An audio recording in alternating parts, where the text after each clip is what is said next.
it's one of those things that kind of pushes people out when there's only this sort of like one correct way to be a nurse. But I think also like we might be able to push back and say, actually, that's not the case. Like there's lots of ways to be a nurse. Hello, everyone. I'm Angela Rosa Di Donato. And I'm Marian Leary. And you're listening to Amplify Nursing, a Penn nursing podcast supported by the Pinola Fund for Innovation in Nursing. Amplify Nursing features nurses who are leading the way in science, policy, and innovation. Our guests defy stereotypes, define practice, and disrupt convention. We highlight the breadth and depth of nursing influence on society by amplifying nurses who are pushing boundaries and breaking down barriers to build a new paradigm. Today on Amplify Nursing, we talk with Dr. Jessica Dillard-Wright. Jessica began their academic career in women's studies, science, technology, and culture before transitioning into nursing. Currently an assistant professor at the University of Massachusetts Amherst Elaine Marieb College of Nursing, Dr. Dillard-Wright has a background in emergency critical care and midwifery. Jessica is an affiliate of the UMass ILAS Center for Personalized Health Monitoring, a 2023 Public Interest Technology Fellow, and was a 2021-22 Fellow for the UC Irvine Center for Nursing Philosophy. They also serve on the American Nurses Association Ethics Advisory Board. Their area of focus includes community-focused nursing and building just, equitable, and sustainable worlds. Today, we talk about the history of nursing and the need for nurses to push boundaries, engage in community-oriented care, and work together for a more just and equitable future for the profession. Jess, I have been wanting to have you on this podcast since literally before we started the podcast. And I am so sorry that it took this long, but I am super excited that you are talking with us today because everyone needs to hear all the cool stuff that you're doing. Oh, thank you so much, Marian. It's a total delight and joy to be here. And I'm, flattered that you would have me. So we usually just have folks start off with telling us a little bit about how they got into nursing and what that path looked like for them. So I would love to hear what it looked like for you. Sure. I did not have a very especially direct path to nursing. I wasn't sure what I wanted to be when I grew up. My mom is a nurse and my dad is a physician. My grandmother is also a nurse or was also a nurse. And for a long time, I thought maybe I would be a physician. I can remember reading a book by Catherine Patterson called Jacob Have I Loved when I was about 11 or 12. And in that book, the main character goes on to become a midwife. And that was the first time I can remember what a midwife was. And so then from that sort of time forward, there was sort of this little nugget planted in my mind about maybe midwifery would be a path that I would take one day. So I went to Georgia Tech for college, where I studied science, technology, and culture, and like kind of women and gender studies, and kind of left behind the idea that I was going to go into the health professions altogether. I took kind of a real deep turn into the humanities, and even went on to get my master's in women's history at Sarah Lawrence College, and so I have this bachelor's degree and master's degree in fields completely outside of nursing. And then not long after I finished at Sarah Lawrence, I kind of felt pulled. And I'm not one for like the calling discourse, right? Like I don't really love this idea that you can only, like nursing is a calling or whatever, because I think there's some problematic traps that we fall into with stuff like that. But I really found myself wanting to go into a kind of work that made us like palpable and substantive impact in the world around me. And so just kind of by happenstance, my spouse and I had moved to Augusta, Georgia, and there was a kind of new master's entry to nursing program at it was called Medical College of Georgia then. It's not called that anymore, but and so like the kind of timing just lined up when my oldest was 1. I went to nursing school, and from there I spent time. And when I went to nursing school, I really I was like, I am going to be a midwife. That was the plan from the jump. And I had no idea that I was going to kind of be overtaken by a love for high acuity nursing. And so instead of going to midwifery school right away, like my plan sort of had me thinking I would do, I kind of fell into emergency nursing, and then from there into shock trauma critical care. So I worked at a level one trauma center in the emergency department and the shock trauma ICU for 6 or 7 years. And while I did go on to midwifery school and I have completed midwifery school, my path kind of took me in a different direction. And I ended up starting my PhD studies in October of 2016 and graduating in December of 2020 with my PhD in nursing. My like doctoral studies in nursing kind of brought it all together where I was looking at, I was using historical methods to look at the way that this particular organization enacted feminist activism in nursing and beyond. The organization is called Cassandra Radical Feminist Nurses Network. I'm happy to talk about that with anyone who wants to hear about it. Email me, I will do it. And so from there, I've really kind of been thinking and working on ideas where the sort of at the intersection of where history and philosophy meet, and thinking in particular about the way that politics and activism get taken up or not by nursing. So, yeah, that's like the, I guess, quick and dirty how I came to nursing and where I am now.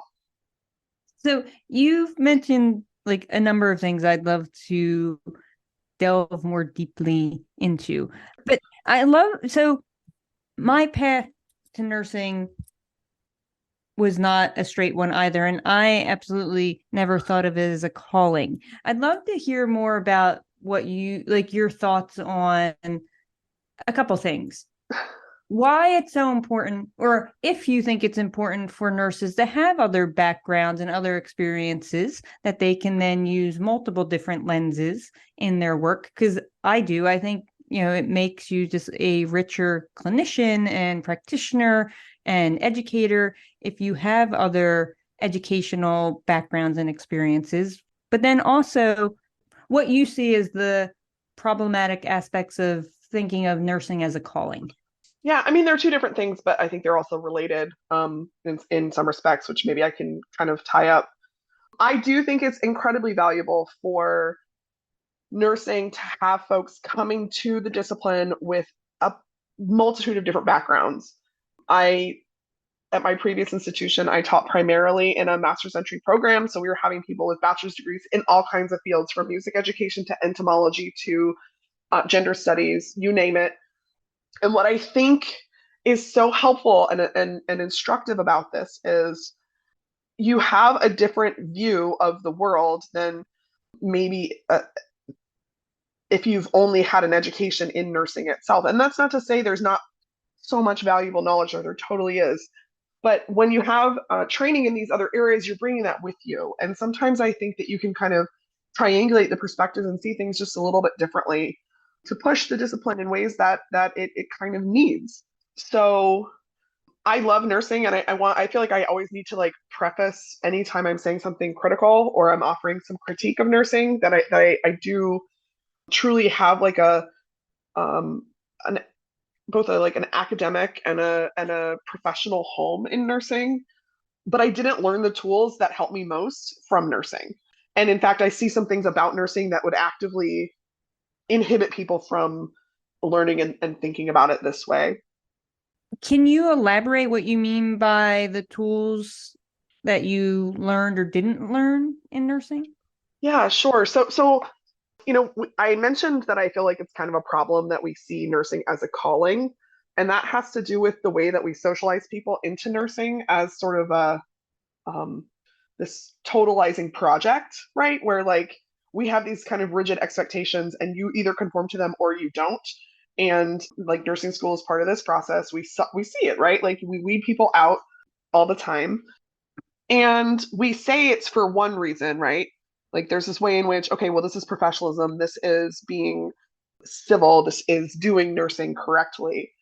But if we take like a half click in a different direction, we might ask ourselves, well, why do we need to be so rigid about, you know, whether your, cap is starched, or if you're, 3 minutes late because your babysitter didn't get to the house on time, do you really need to be sent home from clinicals that day, right? And so what I think is that where we might be kind of socialized to accept conditions as they are in nursing as a sort of foregone conclusion, especially when we are educated almost primarily in nursing. I think when you come from a different kind of background, you might be more inclined to ask questions like, why is this so necessary? And I think that that's not always easy. I think there's lots of reasons for that. It's not always easy for uh, a discipline like nursing, which is still in the sort of maturation process, to accept those questions at the boundaries, right? And so it can be hard for people who do have those kinds of questions. And I think in sometimes it's one of those things that kind of pushes people out when there's only this sort of like one correct way to be a nurse. But I think also like we might be able to push back and say, actually, that's not the case. Like there's lots of ways to be a nurse, and nurses look all kind of different ways, and nursing practice looks all kind of different ways. So you mentioned pushing the discipline in ways that it needs. Where do you see the nursing profession needing to be pushed and how? Yeah, I think that's a really great question. And I think that some of this is really like rooted in my own personal like philosophy of nursing and kind of orientation toward what could be. And I know that not everyone who's listening or who has ever heard me talk or has read my papers or whatever will agree with like what I think nursing needs, and that's okay. I think that nursing needs some deep reflection on its own history, to really interrogate the ways that we have used the cover of care and being a caring profession, being most trusted, as a sort of deflection from responsibility, from accountability for some of the harms that we've done as a discipline, right? So the ways that we have upheld like white cis heteropatriarchy, and the way that nursing has been complicit in some of the harms that people experience in care settings. At the same time, I think that we also need to find ways to be collective in a really broad and transversal kind of way. I think the pandemic has shown us just how precarious things are when we pull the curtain back just a little bit. And in spite of the fact that we're pushed to go back to normal, like we're never going to have the conditions that existed before the pandemic, right? Like we've seen the precarity and it has not really changed. And so recognizing that and recognizing the collective power in 5 million nurses across the US and 27 million nurses and midwives around the world, like that's a pretty powerful possibility if we can kind of come together and connect. And then, right, if we think about the fact that nurses and midwives are parts of they're not just part of community, they are community, right? We're in community with the folks for whom we care. There's this sort of like radical potential. And so without like catastrophizing, right? I think we also need to be attentive to the ways that our current realities are kind of falling apart, right? Like we could look at the flooding in New York City this week as an indicator of just how serious the climate crisis, the human driven climate crisis has become. We can look at the fact that tomorrow will be a record breaking hot weather here in Massachusetts. It'll be 80 degrees here tomorrow. It's supposed to be 80 degrees tomorrow. And while that doesn't necessarily in and of itself have uh, any kind of cataclysmic implications, it does point to major shifts in our reality. So what are we going to do as things kind of start coming apart? We can imagine futures that we could build collectively and collaboratively together. And I think it's important that we start thinking with a really clear assessment of the lay of the land, right? The way things are doesn't work for everybody, and it never has. So as things fall apart for many of us, we are in a position to think about how we might build futures what future there might be for us together in ways that is collaborative, generative, just, and equitable. So I wanted to tie this back to the work you did for your PhD and also the work you're doing now, because I think this relates, and correct me if I'm wrong, but I think the work that you are looking at really plays into what you're talking about in terms of where the profession needs to go, but you need to understand where it came from first. Yeah, I mean, yeah, that's it, right? Is that I think we have this. I'm on like a one person Florence Nightingale resistor in some respects, right? Which is not to say I don't have some kind of respect for what Florence Nightingale managed, but like if we could please dispense with that being the end all be all of nursing history, I think that would be great. I think we really need to understand more about where we came from, both in terms of like the harms we have engaged with as like imperial power, essentially, right? Because that's, a major contribution of nursing around the world is this sort of colonial sanitation arm of empire. But also, like, we have had these incredibly transformative and radical moments in our history, right? We could look to Emma Goldman, who learned nursing in prison, right? And then went around using her nursing like earnings, right? So she was supporting herself with nursing while she was doing her most important political theorizing. We might also think about like the role that nurses and community health workers played in various parts of the social movements of the 60s and 70s, right? So we could think about the ways in which nurses were or were not engaged in women's liberation, in the civil rights movement, in gay liberation, right? And when we look at those things, we find that there were nurses there, and there were nurses actually doing quite important things. We might simply look to the like American Nurses Association Code of Ethics, and we find that not only does nursing purportedly believe that health is a human right, it also believes that health care is a human right, which then suddenly kind of gets us out of this mire of apolitical kind of like quote professional neutrality, right? To be thinking about our work as political work that has implications for transforming individual lives, absolutely, but also for moving the needle on the important social issues of our time, which include things like the climate crisis, but also, the sort of provisions of gender affirming healthcare for trans folks, for the sort of encroachment of the American government on reproductive rights. I mean, we can go on and on and on here, right? And I see a role for nursing in all of it because we have already been there, right? That's the thing. It's like we can pretend like nursing has, and I think nursing does. I think there's some interesting and complicated reasons for assuming this stance of political neutrality. But the fact of the matter is that nurses have been parts of social movements from the beginning. I mean, and we see it even with COVID. We see nurses on the front lines of communicating important things about COVID. And we also see nurses sort of spewing misinformation as well. So I 100% agree with you that nurses have a role to play in all of these areas. I guess I'm wondering, what do you think their specific roles should be? I mean, I am a big proponent of nurses engaging in advocacy and activism and civic engagement. Is that where you see nurses playing a role, or is there other ways that you think nurses should be engaging in this space?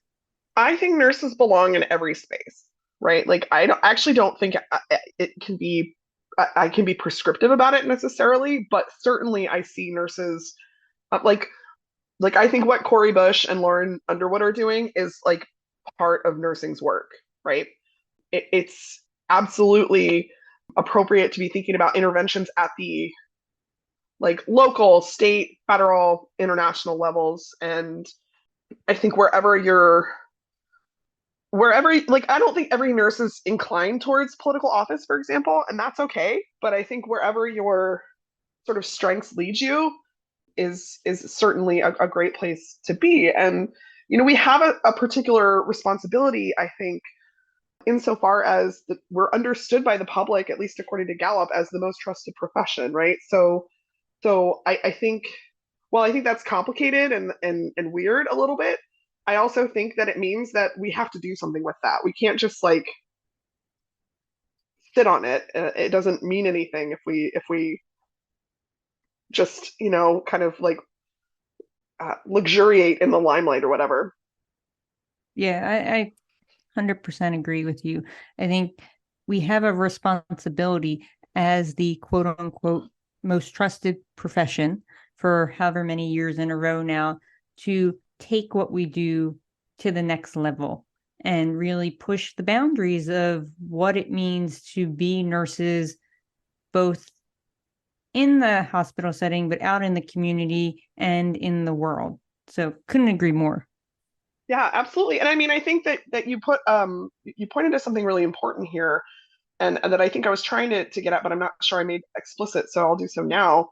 And that is that, like, even if your area of like talent and expertise is at the bedside, that does not mean that you don't have a role to play in kind of pushing and building a more just and equitable world. That means like organizing in your workplace. That means becoming part of shared governance. And like if shared governance is sort of a facade in your facility, like maybe that's one of the things that you do. You kind of rest it back to make sure that nursing voices are heard in these important things that happen in hospital settings, right? So there's sort of space for this all along the way. And again, like as I think we both feel, right, if we're most trusted, well then we have to do something to make sure that we deserve that kind of title. Yeah, totally. Where would you like to see the profession move to in the future? Like you have on your bio the collective future for nursing. Where do you see the collective future of nursing moving? Or where would you like to see the collective future of nursing moving? Yeah, I would love to see care moving out of commodified healthcare spaces and into community spaces, right? This is not actually even necessarily all that like innovative insofar as we've been in places like this before, right? We could bring back things like parish nursing and neighborhood nursing, having, access to care at libraries and things like that. I would like to see people getting the care that they need, irrespective of their ability to pay. And I think that I certainly think that nursing has a role to play in advocating for that for people in the United States. I think it's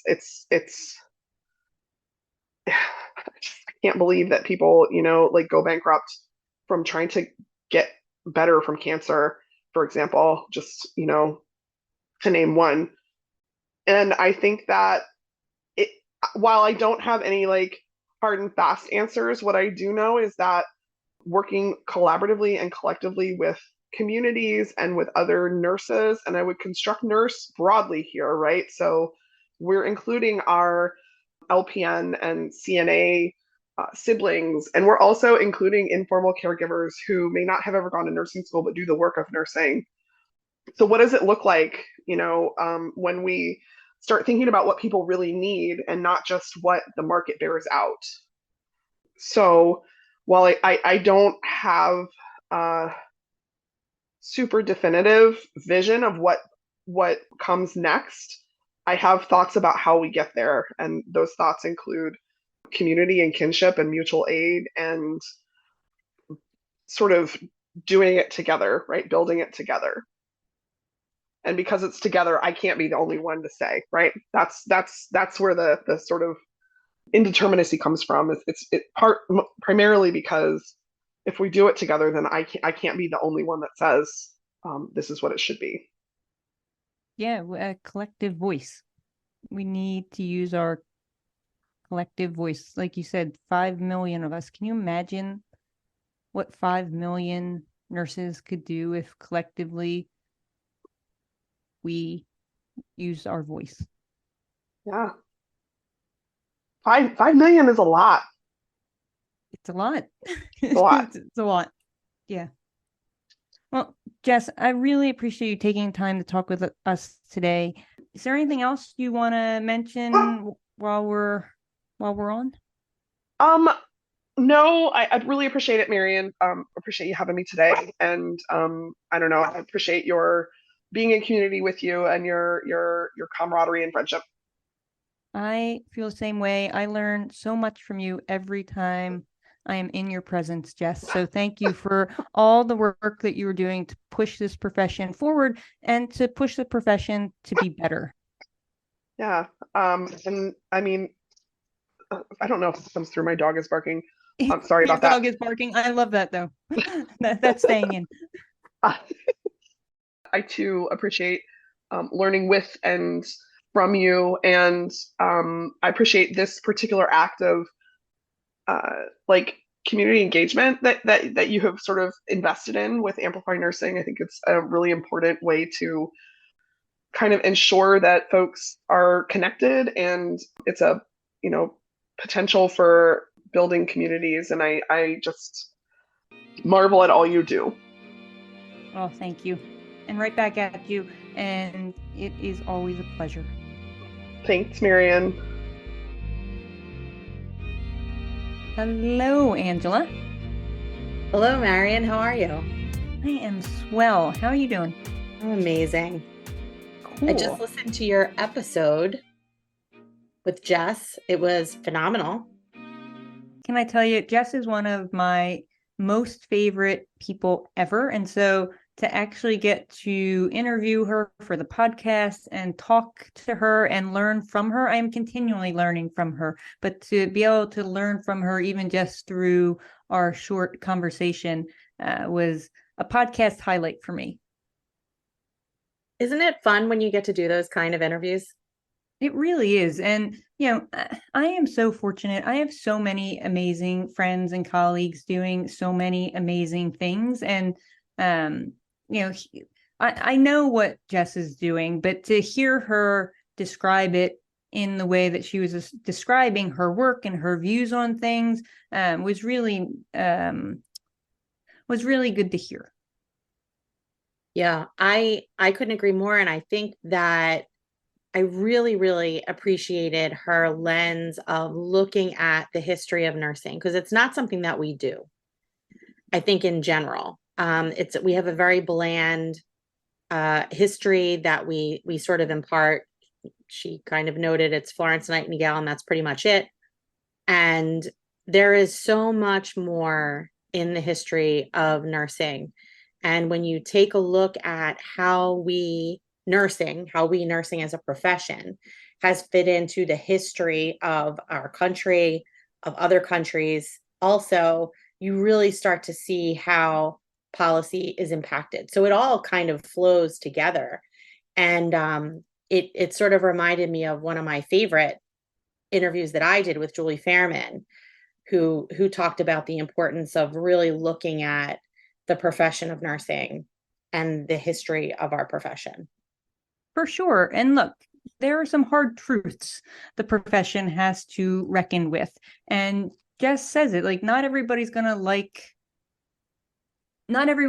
to agree with her views on how the profession should change and grow and learn from these things. But we all need to hear them, understand them, and then figure out how to learn and grow from them in whatever way is appropriate for the role that we're in. Right. And I think one of the really cool things that she talked about is, when you were asking her about her vision for nursing, bringing things back to the community, there's the perfect thing. We tend to live in communities of people who are a lot like us, or share the same ideas or the same culture or things like that. There's a perfect opportunity to make nursing what it is or what it needs to be for the community that you're living in. Yeah, totally agree. So true. Amplify Nursing is hosted by Dr. Angela Rosa DiDonato and Marion Leary, and produced by the University of Pennsylvania School of Nursing, with special thanks to Jonathan Zhu for his assistance. Music for the podcast was created by Harper Leary. The podcast is made possible by the Krista and Rich Pinola Fund for Innovation in Nursing. Follow us on Twitter at Penn Nursing. Until next time, keep pushing over, under, around, and through. We want to thank you for listening to the Amplify Nursing podcast and remind you to subscribe to the podcast on iTunes, Google Play, Spotify, iHeartRadio, or wherever you enjoy your podcast listening. And if you can do us a solid, please rate and review us as well. It will go a long way in amplifying our episodes.